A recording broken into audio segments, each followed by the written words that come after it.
They say there are 3 things you don't talk about in polite company. And we just made a podcast about all of them. Politics, religion, sex, and a few other things that'll get you uninvited from Thanksgiving dinner. So grab a drink, loosen your belt, maybe hide this one from your boss. Welcome to the Unmentionables. Hey everyone, I'm Evan, the guy with way too many questions and just enough nerve to ask them. And I'm Melissa, therapist, mom, and here to answer those questions before the arguments start. So here's how it works. I bring the curiosity, the wait, why is that a thing energy, and Melissa keeps us from setting the whole conversation on fire. Most of the time. Welcome back, everybody. Another episode of the Unmentionables. As always, I'm Evan. I'm here with Melissa. I'm here. It's a couple days after a pretty devastating time in our country for many who both agreed and disagreed with Charlie Kirk, who was killed the other day by a mentally unstable left-wing lunatic propelled by anti-fascist ideas, desensitized by video games and detached from reality. I, like many in the conservative political movement around the Tea Party years, came into contact, met Charlie a couple times when he was a teenager in his very early 20s, when he was just a kid. He had an idea, he had a plan and a passion, and he got a lot of people to buy into that idea. And ultimately, I followed his career, and he built one of the most incredible outreach organizations ever conceived. He reached a portion of the electorate and a portion of the population that the conservative concepts hadn't reached in many decades. He was a guy whose mission was to engage people in dialogue. And one of, I think, the quotes that stands out to me the most from his life is he said, when people stop talking, really bad stuff starts. When marriages stop talking, divorce happens. When civilizations stop talking, civil war ensues. When you stop having a human connection with someone that you disagree with, it becomes a lot easier to want to commit violence against that group. And this is a guy who invited those people who vehemently disagreed with him to be the first ones at the microphone. He wanted them to share their ideas and be exposed to his. And this is the same reason that we started this podcast. Our goal on the Unmentionables is to talk about things that we're not supposed to, because we believe truly that it's darkness that creates fear, fear that creates hate, and hate that creates suffering. He was killed by a guy who literally lived his life on the internet. And we know this because of some of the things that are coming out about him. I'm not even going to talk about the guy's name, but the guy who killed him was so dependent on the internet and the isolation that comes with the internet that he literally wrote internet memes on the casings of the bullets that he was prepared to fire. One of them was references to furries and support for the furry movement. For those of you that don't know, furries are adults who think they're animals. And children. There's children that are getting involved in this as well. Yeah, it's a wild culture. Another one said, "Hey, fascist, catch." And then it was followed by a cheat code for a video game that drops a big, huge bomb on an area. Another one said, "Oh, bella ciao, bella ciao, bella ciao, ciao, ciao," which is an old Italian anti-fascist song from World War II. And the fourth one said, "If you read this, you are gay, LMAO," which is laughing my ass off. And to give kind of a sense of where all those things come from, every one of those is a reference to some kind of alt lifestyle or anti-fascist left-wing ideology. And that lifestyle, those ideologies on the left tend to press people into an online society. They tend to press people into isolation. They pit groups one against another. You think about things, again, the anti-fascists are one, BLM is another, that it takes something about a group of people, finds the differences from other groups, and then says, if they're not like you in this way, they're evil. Many people out there are shocked and they're surprised by this shooting, but I'm really neither one of these things. This was inevitable. It was foreseeable. It's a consequence of us constantly seeking to treat the symptoms of our problems and not the root cause. I want to talk about root causes. And the root cause in this case, and I think in a lot of cases of violence, It's rooted in disassociation, in detachment from reality, and in desperation. So, in the spirit of the unmentionables, where I ask the questions and you get to do the answers, Melissa, what drives people to isolate and to lean so far into this disassociative kind of thinking? Well, I do trauma. So my go-to answer on this is trauma. We don't escape reality and isolate from other humans. It's not how we were designed. We were designed to live and be in communities with each other. And I think you hit the nail on the head when you said it's disassociation. It's also dehumanization. When one person can take life or talk about the loss of a life. And this, I think people should know that we were coming into this week wanting to talk about the Ukrainian refugee. Iryna Zarutska. That was brutally stabbed on that train in Charlotte while people around her either walked away or looked and then looked away, or just had no idea it was going on. And I think this concept of life hits me particularly this week. My dad passed away on Tuesday night, and it doesn't matter what kind of relationship I did or didn't have with him. It's still the loss of a life. And I hadn't talked to my dad in about 5 years, and there's a lot around that. And still, we can look at that and say, a life is gone. And this dehumanization of people, the name calling, the rhetoric around the evilness of certain people because they have beliefs that are different than yours, it really is people who are no longer recognizing that they're amidst other humans. We all live and breathe. We bleed the same color blood. These differences, this divisiveness, it causes more trauma. It causes desperation. It causes people, especially with these video games, right? If you're shooting people up on a video game day in and day out and not seeing the consequences of that, especially, I know nothing about this individual. Yeah. However, in a profiling way, I could tell you from an emotional standpoint, he was very emotionally stunted. Because by the age of 22, yeah, you understand object permanence. You understand that when you take life, that life is gone. That concept is something that we develop and come to understand. So you look at this, and when somebody exposes themselves to that environment day in and day out, like I said, it dehumanizes people. It gives you, just like anything else, if I tell myself that the grass is blue and the sky is green for long enough, I'm going to believe that the sky is green and the grass is blue. And when people who have that sort of desensitization to, and dehumanization, desensitization to violence and dehumanization of humanity and individuals as people, and they've isolated themselves within their own echo chamber. When you start to use hot button words that trigger those individuals, calling someone Hitler, fascist, a threat to democracy, all of these kinds of things, does it trigger a fear response inside of the brain of someone like that, where they feel like they are sent into sort of a fight or flight and they need to do something and they need to stop all of this? And, maybe their delusions of grandeur take over, and any kind of narcissistic complex that they might have is activated and triggered. Is it kind of how that works? Well, sure. Think about a video game. What happens when you kill people in a video game? Well, you continue on with the game. Don't you earn points or prizes? Yes, you're rewarded. You're right. You're rewarded. And we live in a reward-based society. We go to work because we get money. We call that a reward. Right. Sometimes we call it a bribe.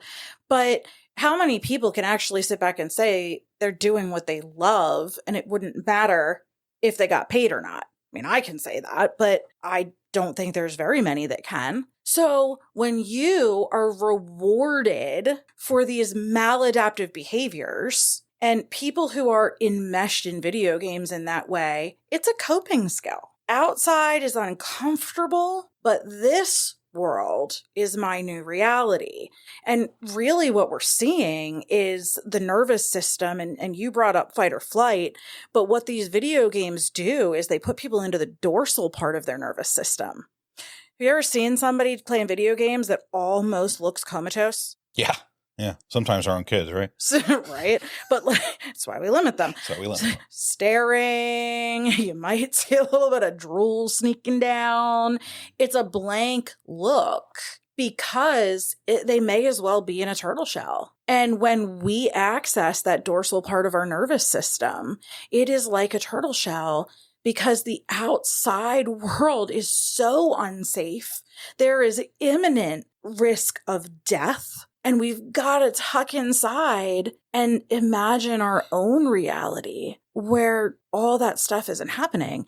And that is this level of isolation, of video game use. We can add in drug use, alcohol use, using sex in that way. I'm thinking particularly about the epidemic of pornography use, prostitution, massage parlors, all of it, even exercise, shopping, if they're taken to that degree, it's an escape. And what role does the media play in this as well as, again, sort of putting yourself in that echo chamber when you have not just political figures, but every news channel that you turn on, for the most part, you get a steady stream of these people that think this way are fascists. They hate you.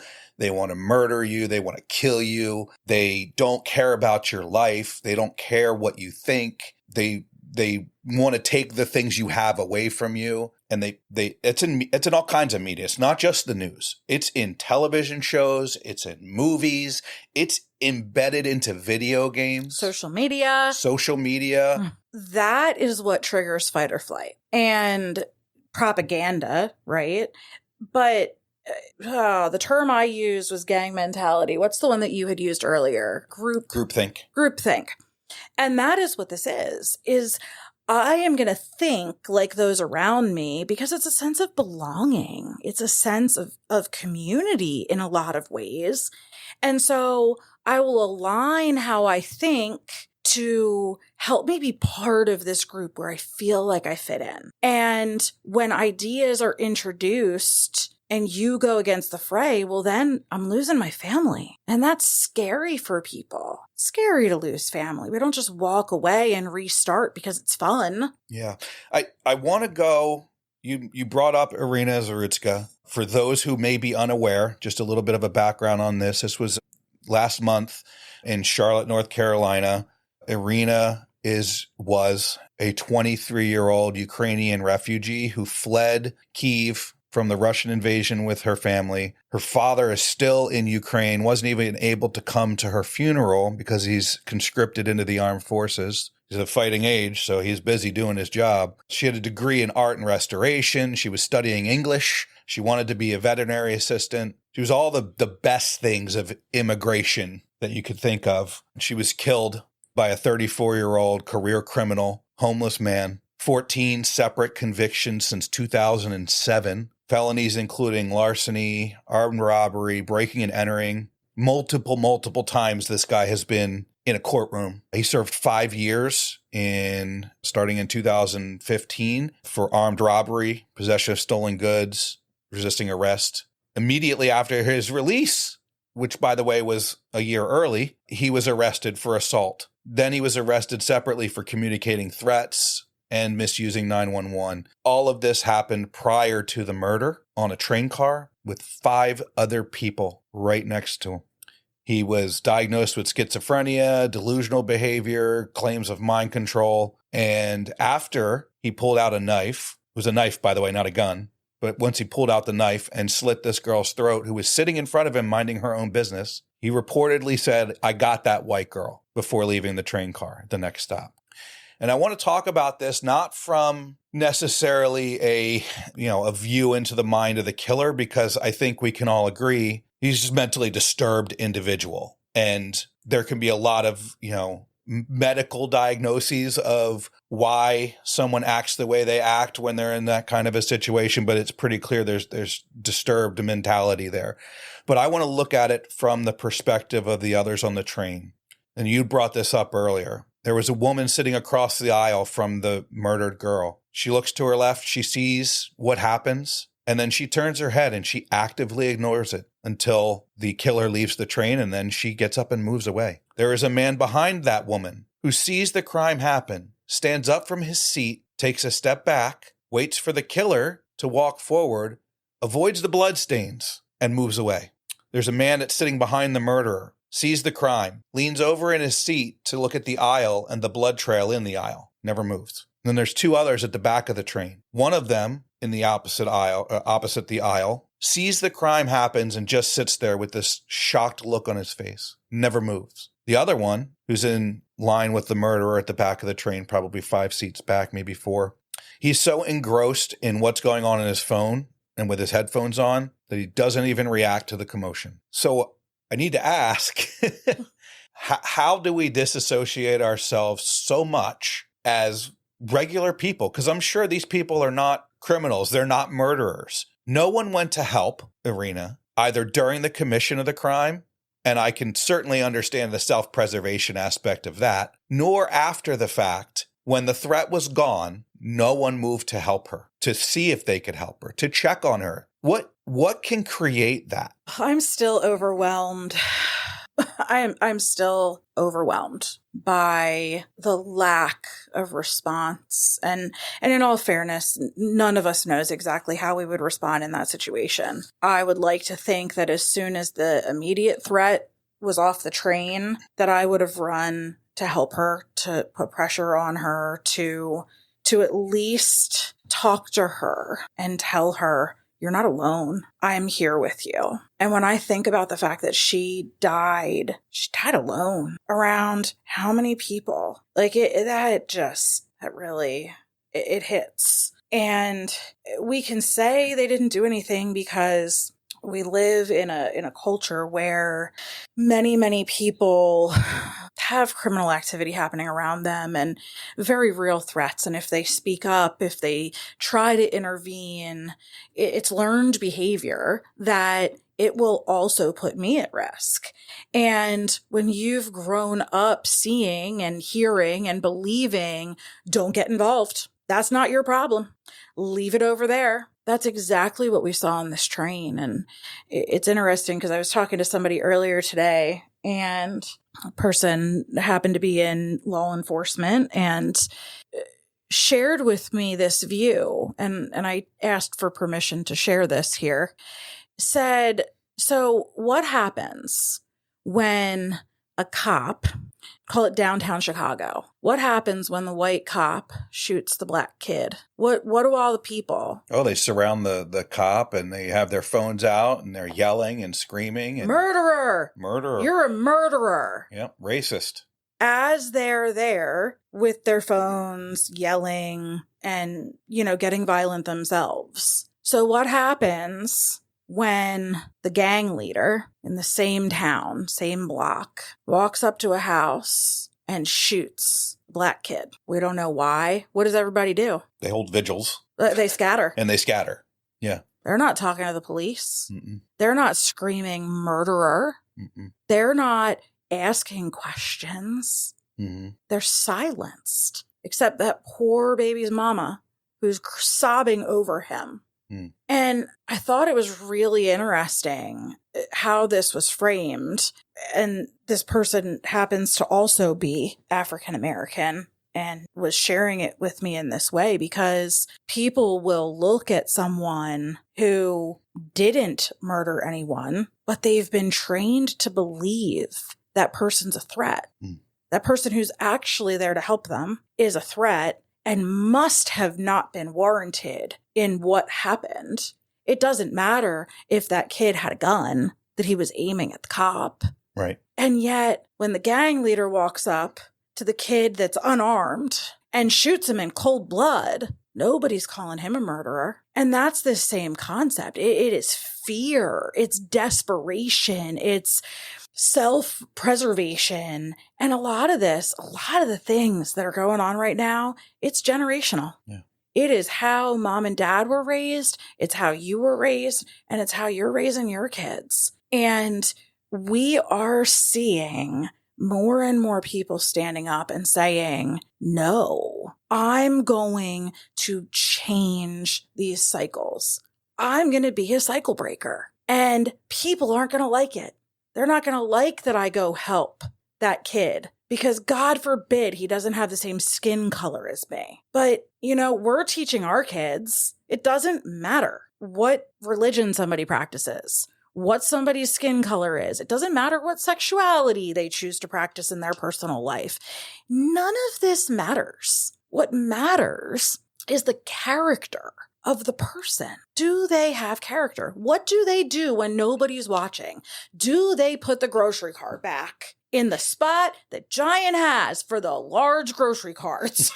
Or do they put it in the small one? Or do they leave it beside the car because nobody's telling them they have to do it? And so it doesn't matter. Do they care about the people around them? I mean, just some of the comments that I've seen about the death of Charlie. I'm glad he's dead.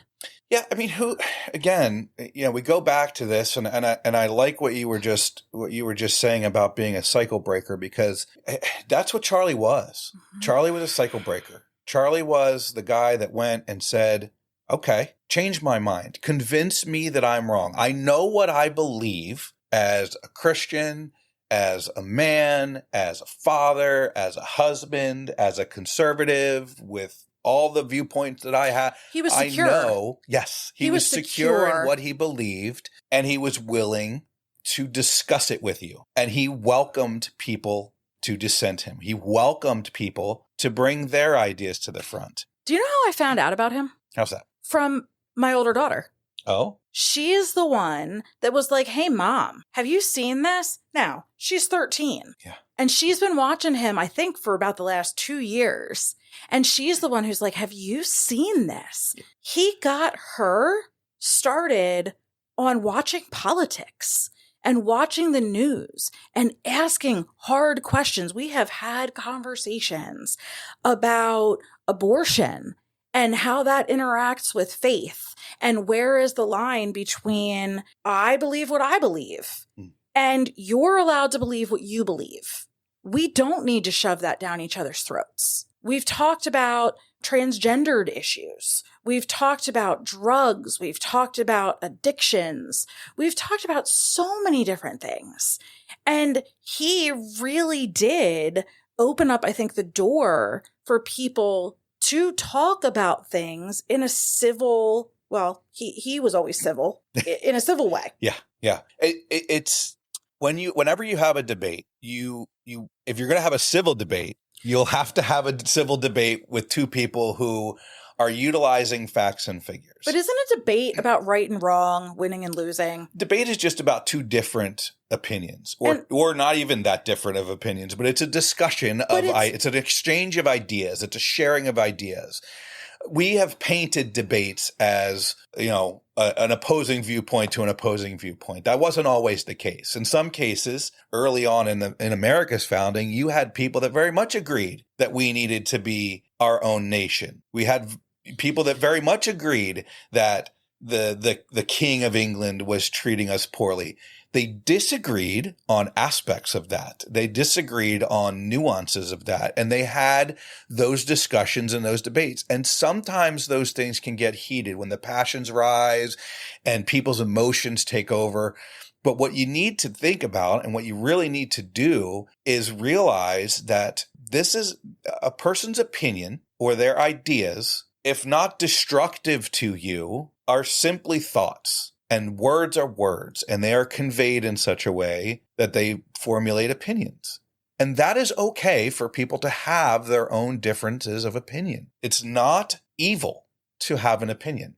Some opinions are evil, but it's not evil to have an opinion. So I pulled up New Oxford Dictionary, and as a noun, It defines debate as a formal discussion on a particular topic in a public meeting or legislative assembly in which opposing arguments are put forward. An argument about a particular subject, especially one in which many people are involved. As a verb, it's argue about a subject, especially in a formal manner. Consider a possible course of action in one's mind before reaching a decision. And I think that's the difference here of what we're talking about, is debate versus conversation. And I don't think Charlie was about right and wrong necessarily. Yeah. He was about, let's have a conversation where you get to share your opinions on things and I'm going to share my opinions. And nobody's saying anybody has to change them. Right. We're allowed to just share how we believe. And it's pretty cool. I know it's pretty cool when I can have a conversation with somebody. Nobody's trying to be right.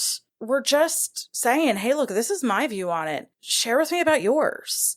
And I always walk away from those conversations learning something new. And it's pretty cool. Yeah. Yeah. I think that's a lot of what Charlie was doing. I think, he also had a propensity to, he was very learned, very smart. He had a lot of facts inside that very young head of his. And he would push back on narratives that were incorrect or narratives that, didn't stand up to the facts. I was going to say, he called out the difference between opinion and fact. Yes. Yes. Absolutely. And I think that's where the element of debate comes in, because a lot of people would see that back and forth. Yes. And you know what? Not every discussion has to be a change my mind discussion. No. Sometimes it's just about learning what other people's viewpoints are. I think this is where so many people fail in their communication. And I'm not just talking about in these huge ways. I'm talking about in marriages, in friendships, sibling relationships. The person on the street is, we have such a mindset of, I need to be right, and that means you need to be wrong. Yeah. Instead of healthy communication that involves listening and an attempt to understand where somebody else is coming from and having that be the priority, to understand over to be right. If we really want to come together with somebody and not be divisive, the whole point is, let's understand where the other person is coming from. Because I think you just touched on this, that so often we share parts of that middle ground. We're so worried about the extreme difference that exists on a fraction of a conversation, instead of just focusing on everything we have in common. Again, across relationships and environments and systems. Yeah, there's so much involved in all of these discussions, and there's a lot of feelings, there's a lot of emotions that get wrapped up in it.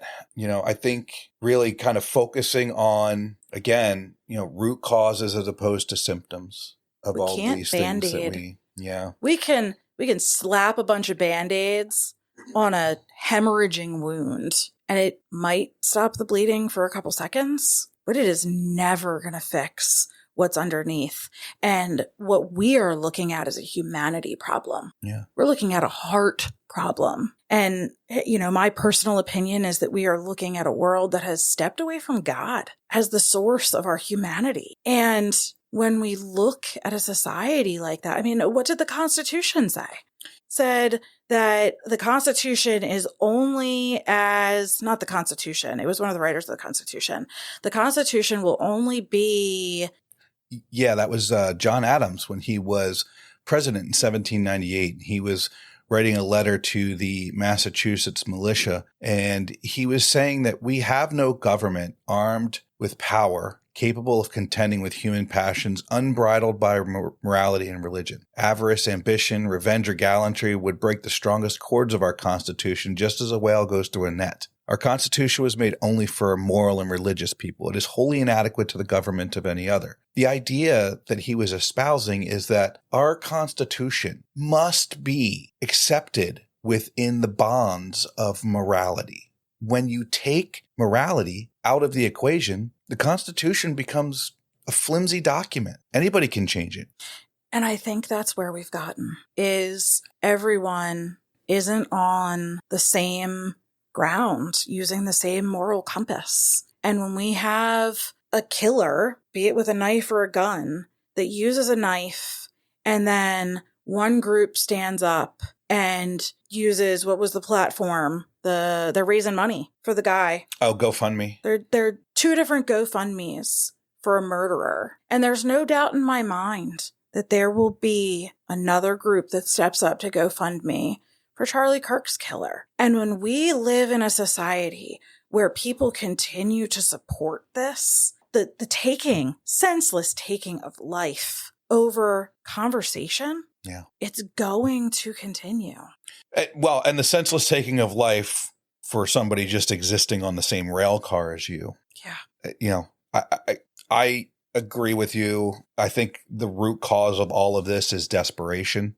People feel alone, and then they feel tribal, They have attached no to their identity. tribal identities. So whatever the, political affiliation that they have, people that look like them or think like them, they're going to gravitate to those kinds of situations. Like they're going to behave like them. Yeah.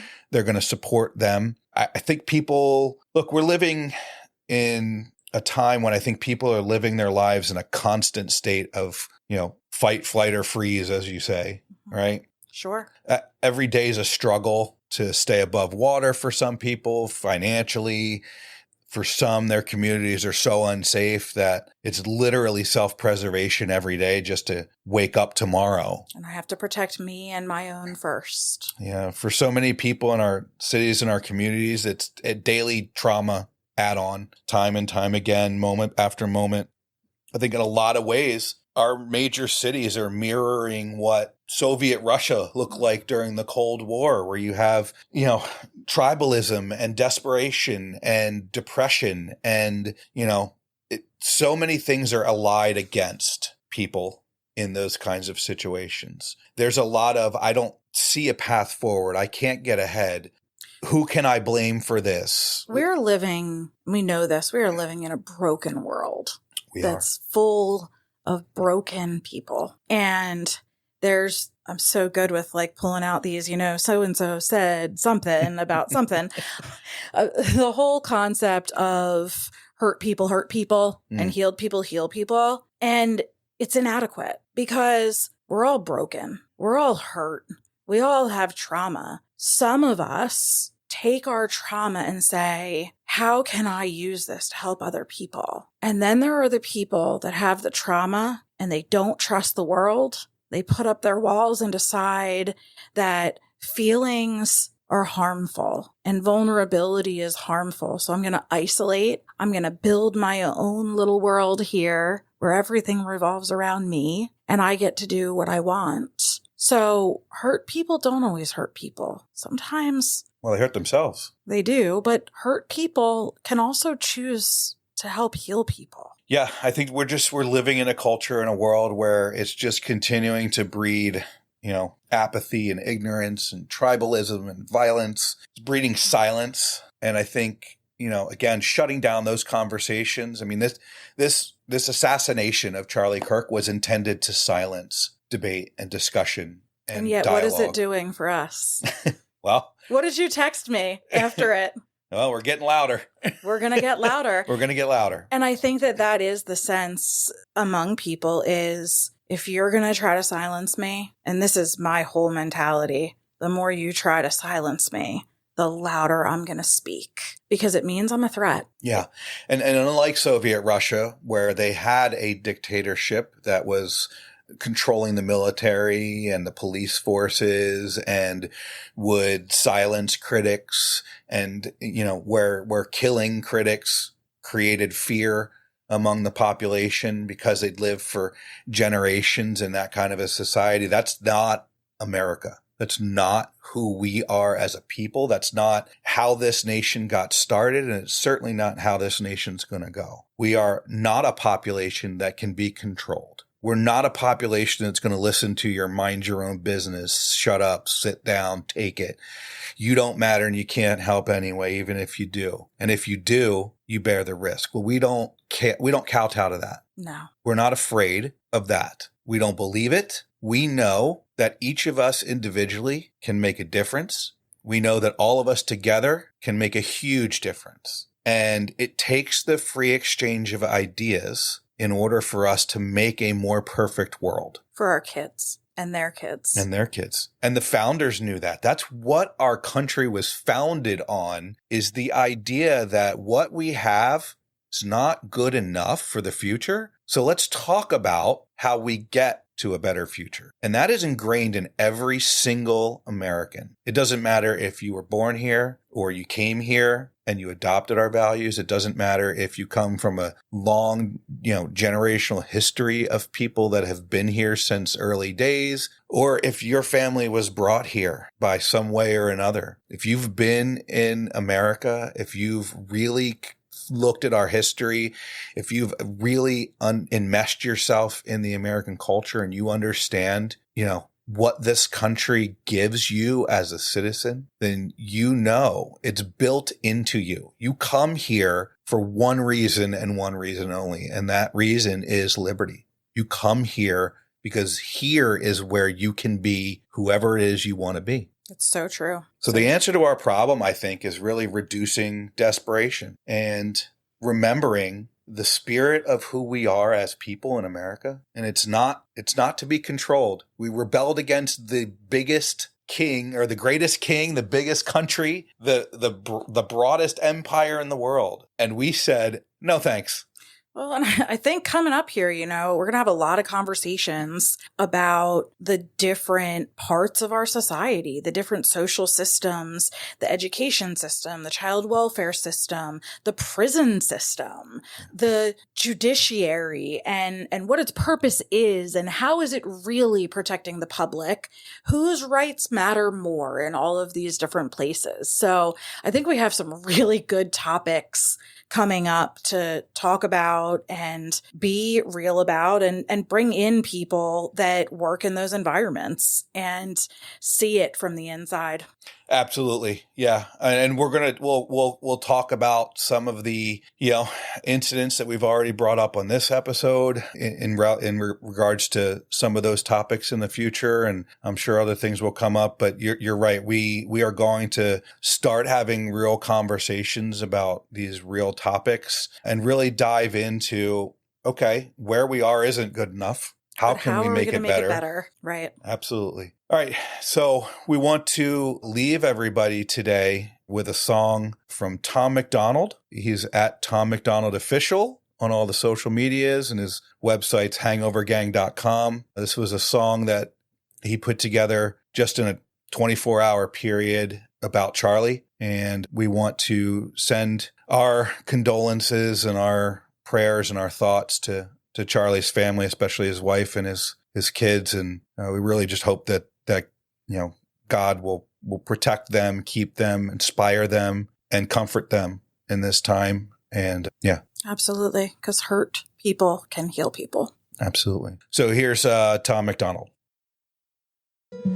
Shot down and he was barely 31. Another woke coward took a life with a gun. He left behind a wife and a daughter and a son. All he did was try to speak for all of us. And I'm so tired of the hatred and the narratives. The patriots ain't dangerous, woke people are the terrorists. They shot and killed the father, sent a message to Americans. They ain't gonna stop until they bury us. Dear Charlie, I don't know if you can see us now, but if heaven has a window, I sure hope you're looking down. Cause we ain't going quiet, we gon' scream your name loud. And you're gone, but I swear to God that we gon' make you proud. We ain't backing off or giving up, I'll preach what you taught me. They may have killed a soldier, but that man had an army. This is far more deep than some political parties. And you can't kill freedom, so this one is for Charlie. This ain't the America that all our parents love, but good men try to keep making it great. Pray that God will take care of us, the system is failing us when good men die for the things that they say. And I can't just be quiet, so I gotta be brave, cause this is America. Lately it's scaring us, but one good man can change it all in a day. Killed in cold blood for having a discussion, and liberals are celebrating murder like it's justice. You didn't kill a villain or the evil that it comes with. You killed a father and a husband. And I'm so tired of the left and all the wokery. We can't get along if you just kill us when we don't agree. Sniper rifle fire from a liberal that no one sees. Scared I might be next to die when I'm just buying groceries. Charlie, we'll make sure your children know that defending all our freedom is why you aren't coming home. I hope heaven has a window you can watch your children grow and hear your message echo from below. And we ain't backing off or giving up, I'll preach what you taught me. They may have killed a soldier, but that man had an army. This is far more deep than some political parties. And you can't kill freedom, so this one is for Charlie. This ain't the America that all our parents love, but good men try to keep making it great. Pray that God will take care of us, the system is failing us, when good men die for the things that they say. And I can't just be quiet, so I gotta be brave, cause this is America. Lately it's scaring us, but one good man can change it all in a day. You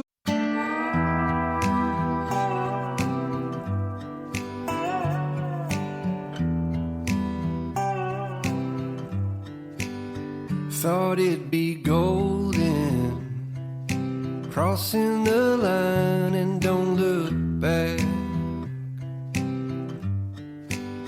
Think I was broken, I needed some time to clear my head. Cause I've made all the mistakes and I've dealt with the heartbreaks, but I think that I found my way. Cause I've been sinking like a stone, Carolina, take me home. Nothing's ever really broken, I won't let you go. Cause I'm finding my way right back to you. I'll find my way back to you.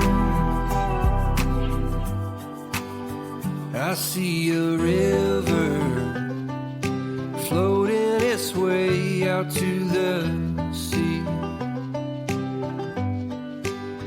I can remember carving our names onto that tree. And I just wanna see you, 'cause you will never know just how much I've been missing home. 'Cause I've been sinking like a stone, Carolina, take me home. Nothing's ever really broken, I won't let you go. 'Cause I'm finding my way right back to you.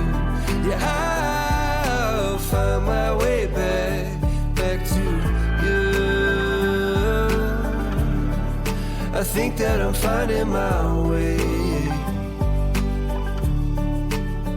right back to you. Yeah, I think that I'm finding my way. Thought it'd be golden, crossing the line and don't look back. But I've been sinking like a stone, Carolina, take me home. Nothing's ever